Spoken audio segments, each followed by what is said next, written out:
Halo teman-teman, perkenalkan nama saya Victor Dewan Siba dengan NIM 250830000086. Hai guys, perkenalkan nama aku Muhammad Joni dari Vin dengan NIM 25083000087. Halo, perkenalkan nama saya Livia Agustina Afrizal dengan NIM 25083000077. Assalamualaikum warahmatullahi wabarakatuh. Halo semuanya, perkenalkan nama saya Dewi Masita dengan NIM 25083000076. Dan berikut ini adalah teman-teman saya. Assalamualaikum warahmatullahi wabarakatuh. Perkenalkan nama saya Karunian Syed Haryawan Putra Laksana dengan NIM 25083000083. Saya akan menjelaskan tentang pengertian dan fungsi virtualisasi dan kontainer. Langsung saja kita masuk ke dalam pembahasan. 1. Pengertian virtualisasi. Virtualisasi adalah teknologi yang memungkinkan satu perangkat keras fisik seperti server atau komputer untuk menjalankan beberapa mesin virtual atau VM (virtual machine) secara bersamaan. Setiap mesin virtual memiliki sistem operasi OS dan aplikasi sendiri, seolah-olah berjalan di komputer fisik terpisah. Contoh, satu server fisik bisa menjalankan beberapa sistem operasi seperti Windows Server, Linux Ubuntu, dan CentOS secara bersamaan dengan teknologi seperti VMware, VirtualBox, Hyper-V, atau KVM.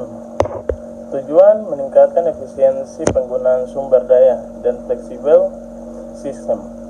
Fungsi virtualisasi. Berikut beberapa fungsi utama efisiensi penggunaan hardware. Banyak mesin virtualisasi dapat dijalankan di satu perangkat keras tanpa perlu banyak server fisik. 2. Isolasi sistem. Setiap VM berjalan terpisah, sehingga jika satu rusak, tidak mengurangi VM lainnya.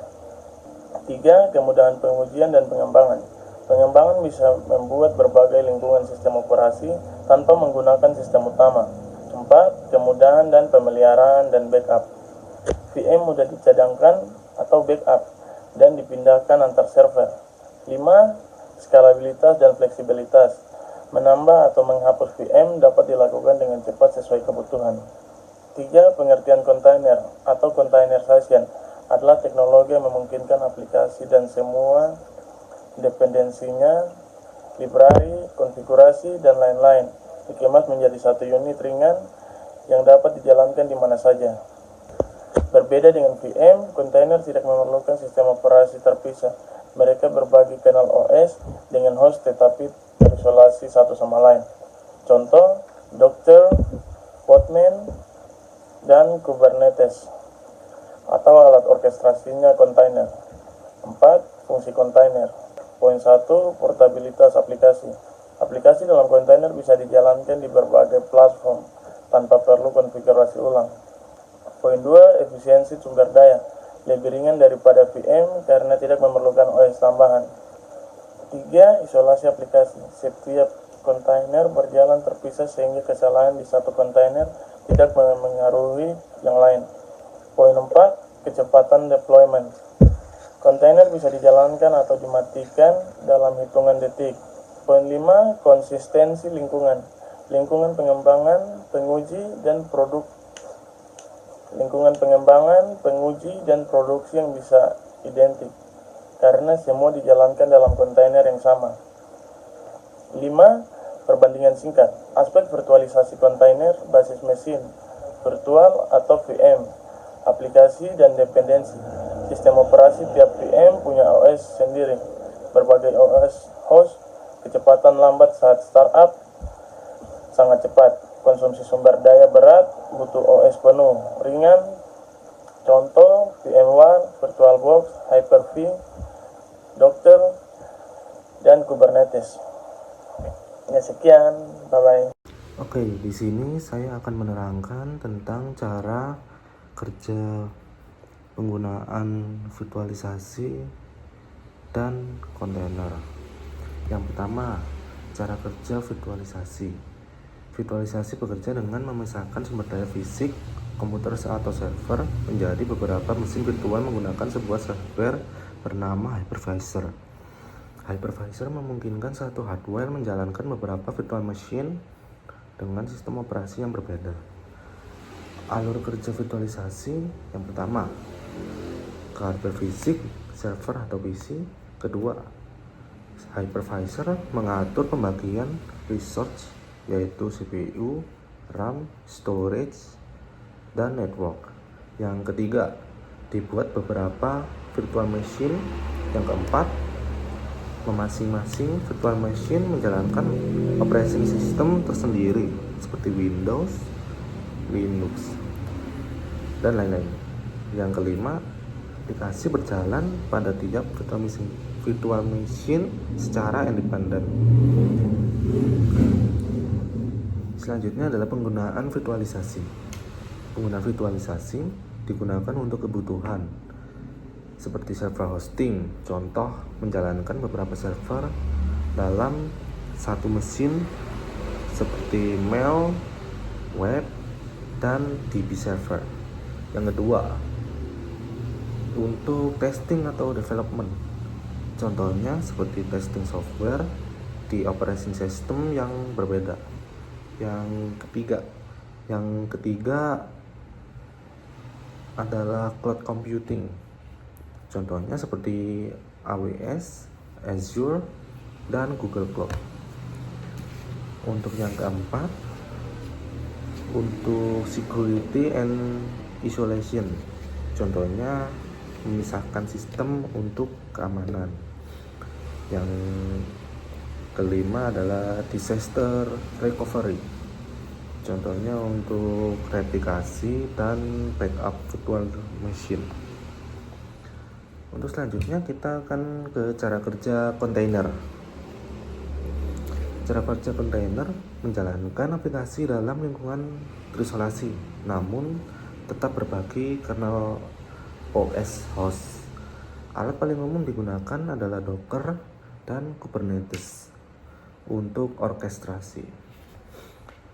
Untuk alur kerja kontainer, yang pertama ada host OS menjalankan Docker Engine atau container runtime. Yang kedua ada kontainer dibuat dari image yang berisi aplikasi plus library. Yang ketiga ada kontainer berjalan menggunakan kernel OS host. Yang keempat, setiap kontainer terisolasi tetapi ringan dan cepat. Oke, untuk selanjutnya kita ke penggunaan kontainer. Penggunaan kontainer digunakan untuk berbagai kebutuhan. Yang pertama adalah microservice. Microservice contohnya yaitu menjalankan layanan aplikasi modular yang seperti API, DB, dan web. Yang kedua adalah CI atau CD dalam kurung DevOps.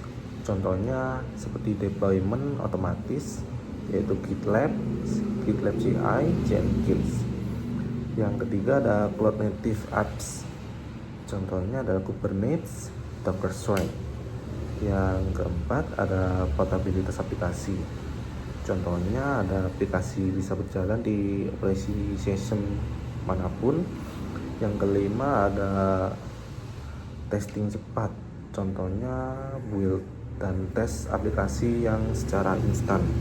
Sekian dari sana yaitu cara kerja dan penggunaan virtualisasi mesin dan kontainer. Terima kasih. Selanjutnya, jenis-jenis virtualisasi.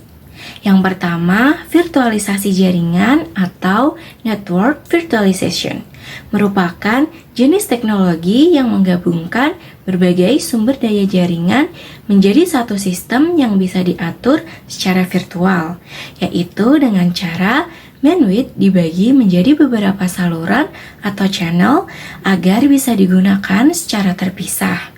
Dengan cara ini, administrator dapat mengatur dan memantau perangkat seperti router, switch, dan firewall tanpa harus menyentuh perangkat aslinya. Teknologi ini mempermudah pengelolaan jaringan serta memungkinkan pengujian konfigurasi sebelum diterapkan ke jaringan nyata. Jadi sangat berguna bagi organisasi dengan banyak lokasi. Yang kedua, virtualisasi penyimpanan atau storage virtualization merupakan jenis teknologi yang menggabungkan berbagai perangkat penyimpanan seperti NAS dan SAN menjadi satu wadah penyimpanan besar yang bisa dikendalikan lewat perangkat lunak.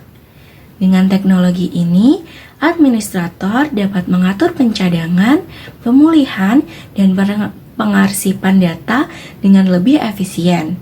Penyimpanan ini juga bisa diakses secara virtual dari mana saja, seperti menggunakan satu flash disk besar bersama-sama.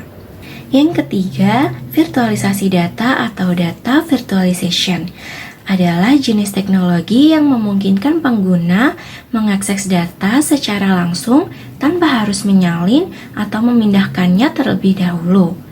Teknologi ini membuat lapisan perangkat lunak yang menghubungkan sumber data dengan aplikasi sehingga data dari berbagai tempat, baik di cloud maupun di pusat data lokal, bisa diakses dengan mudah. Virtualisasi data membantu mempercepat pengolahan informasi dan pengambilan keputusan karena semua data dapat diakses secara real time. Yang keempat, virtualisasi aplikasi atau application virtualization adalah jenis yang membuat aplikasi bisa dijalankan di sistem operasi lain tanpa perlu diinstal langsung. Misalnya, aplikasi Windows bisa dijalankan di Linux. Teknologi ini memisahkan aplikasi dari sistem operasi utama sehingga bisa berjalan secara independen. Hasilnya, penggunaan aplikasi jadi lebih fleksibel, efisien, dan mudah dikelola di berbagai platform. Yang kelima, virtualisasi server atau server virtualization. Jenis ini membagi satu server fisik menjadi beberapa server virtual yang bisa menjalankan sistem operasi dan aplikasi masing-masing. Dengan cara ini, pemakaian sumber daya server menjadi lebih efisien dan hemat biaya. Virtualisasi server juga mempermudah pengelolaan, meningkatkan kapasitas, dan mempercepat penyediaan layanan IT di perusahaan. Yang keenam, virtualisasi desktop atau desktop virtualization adalah jenis yang memungkinkan sistem operasi desktop dapat dijalankan pada mesin virtual dan dapat diakses jarak jauh oleh pengguna.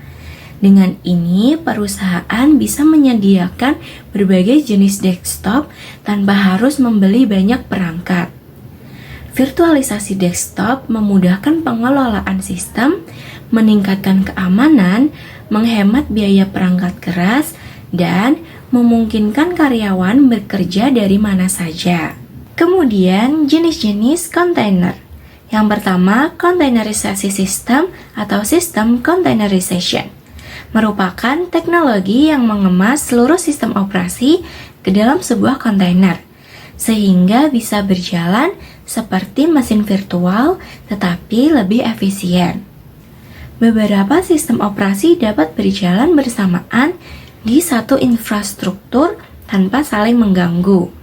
Dan ini cocok untuk aplikasi lama atau aplikasi tradisional yang membutuhkan lingkungan lengkap. Contohnya adalah LXC atau LXD, OpenVZ, dan Virtuoso.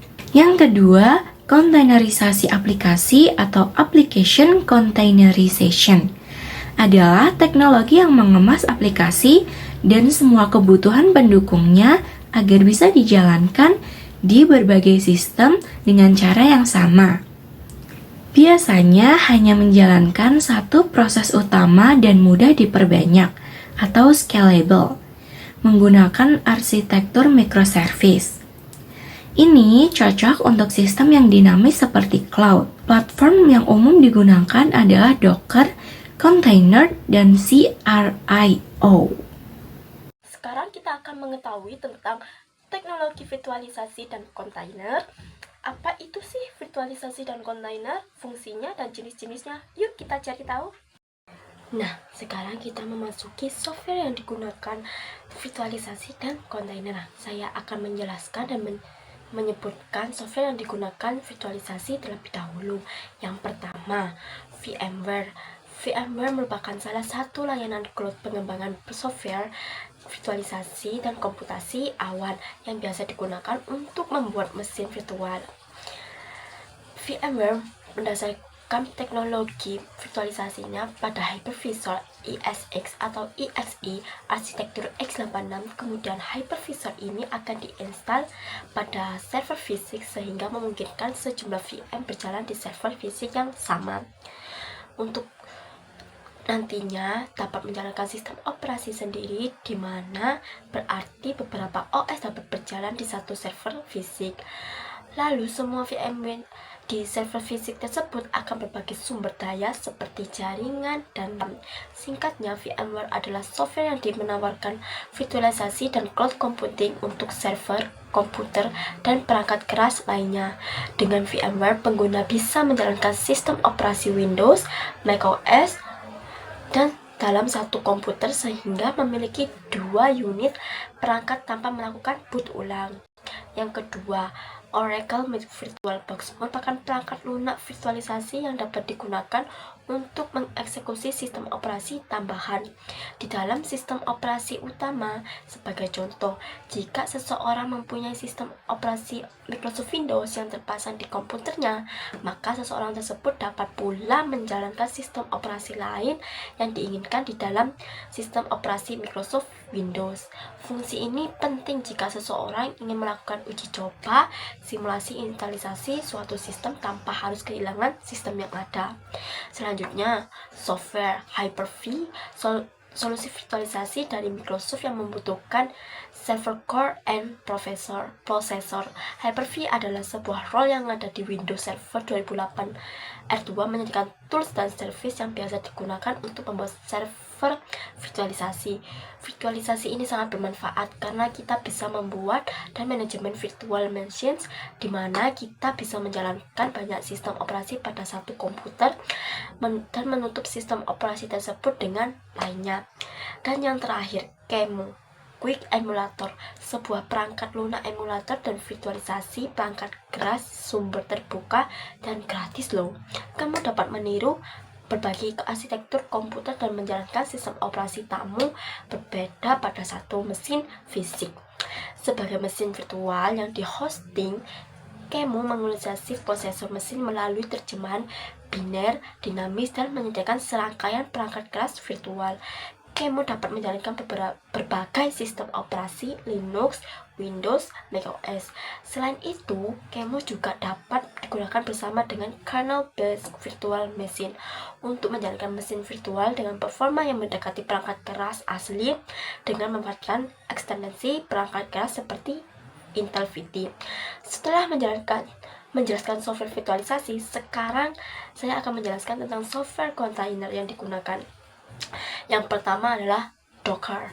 Docker adalah layanan yang menyediakan kemampuan untuk mengemas dan menjalankan sebuah aplikasi dalam sebuah lingkungan terisolasi yang disebut dengan kontainer. Dengan adanya isolasi dan keamanan yang memadai, memungkinkan kamu untuk menjalankan banyak kontainer di waktu yang bersamaan pada host tertentu loh. Contoh penggunaan Docker, migrasi cloud. Probabilitas Docker menyederhanakan, mempercepat proses migrasi cloud dari berbagai lingkungan, baik memindahkan data, aplikasi, dan beban kerja dari pusat data lokal ke infrastruktur berbasis cloud maupun dari satu lingkungan ke lingkungan lainnya. Selanjutnya, Podman. Podman adalah alat asli Linux sumber terbuka tanpa daemon yang dirancang untuk memudahkan pencarian, menjalankan, membangun, berbagi, dan menyebarkan aplikasi menggunakan kontainer dan citra kontainer Open Containers Initiative atau disebut dengan OC. Podman menyediakan antarmuka baris perintah CLI yang familiar bagi siapa saja yang pernah menggunakan Docker Container Engine. Sebagian besar pengguna dapat dengan mudah membuat alias Docker menjadi Podman alias Docker Podman tanpa masalah, mirip dengan container engine umum lainnya. Docker, CREO, container, Podman bergantung pada kontainer. Terakhir adalah CREO, adalah runtime container open source yang ringan dan dirancang khusus untuk Kubernetes. Tujuannya adalah menjadi alternatif untuk Docker sebagai runtime container di Kubernetes karena CREO fokus pada implementasi container runtime interface yang dibutuhkan oleh Kubernetes untuk menjalankan kontainer yang sesuai dengan standar Open Container Initiative (OCI). Nah, itu adalah software yang digunakan untuk kontainer dan virtualisasi tersebut. Di bagian ini saya akan menjelaskan tentang spesifikasi hardware yang dibutuhkan untuk sistem virtualisasi dan kontainer. Setelah sebelumnya kita bahas apa itu virtualisasi dan bagaimana cara kerjanya, sekarang saatnya kita tahu perangkat seperti apa yang mampu menjalankannya dengan baik. Pertama, kita bahas virtualisasi. Virtualisasi membutuhkan sumber daya yang besar karena setiap virtual machine atau VM berjalan seperti komputer lengkap dengan sistem operasinya sendiri.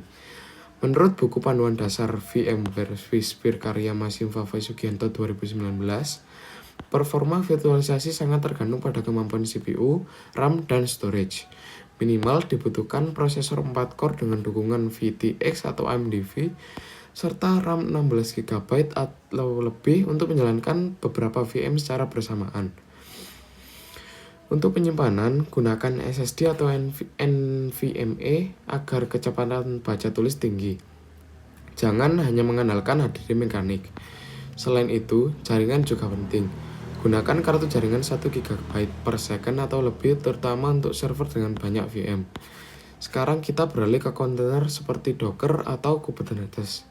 Karena kontainer berbagi kernel host, maka resource bisa digunakan lebih efisien. Satu host bisa menjalankan banyak kontainer. Buku virtualisasi dengan Docker dipublish 2020 menjelaskan bahwa kontainer bisa dijalankan lebih banyak dengan sumber daya yang sama. Untuk kebutuhan praktis, cukup prosesor dengan 8 core, RAM 32 GB, dan penyimpanan SSD 512 GB untuk menjalankan puluhan kontainer aplikasi. Namun, jika digunakan untuk produksi atau cluster Kubernetes, disarankan 16 core RAM 64 GB dan jaringan 10 GB per second, agar performanya stabil dan tidak mengalami bottleneck. Kalau dibandingkan, VM lebih berat tapi fleksibel, sedangkan kontainer lebih ringan tetapi membutuhkan sistem host yang stabil. Misalnya, di lab kampus cukup dengan satu server 8 core, 32 GB RAM, SSD 500 GB. Kita bisa menjalankan sekitar 4 VM ringan atau 30 kontainer aplikasi. Penelitian dari jurnal Winfo Polkan 2022 tentang virtualisasi server menyebutkan bahwa performa server meningkat hingga 40% ketika beralih ke penyimpanan SSD. Sementara penelitian JINACS Journal 2022 menunjukkan kontainer mampu menghemat hingga 30% penggunaan memori dibanding VM. Artinya, jika workload microservice, kontainer adalah pilihan yang lebih ringan. Namun jika aplikasi butuh isolasi guest OS lengkap atau menjalankan legacy OS, maka VM tetap relevan. Berikut tips penting sebelum membangun sistem virtualisasi atau kontainerisasi. Pertama, gunakan CPU dengan fitur virtualisasi aktif. Kedua, pilih RAM dengan tipe SSD agar stabil untuk operasi server. Ketiga, gunakan SSD NVMe atau RAID SSD untuk menghindari bottleneck I/O. Keempat, pastikan pendinginan server baik karena virtualisasi intensif pada CPU. Kelima, siapkan monitoring seperti Grafana atau Prometheus untuk memantau performa. Jadi, dalam memilih spesifikasi hardware untuk sistem virtualisasi dan kontainer, sesuaikan kebutuhan dengan tujuan apakah percobaan di lab atau untuk server produksi. Dengan hardware yang tepat, sistem akan lebih efisien, stabil, dan mudah dikembangkan.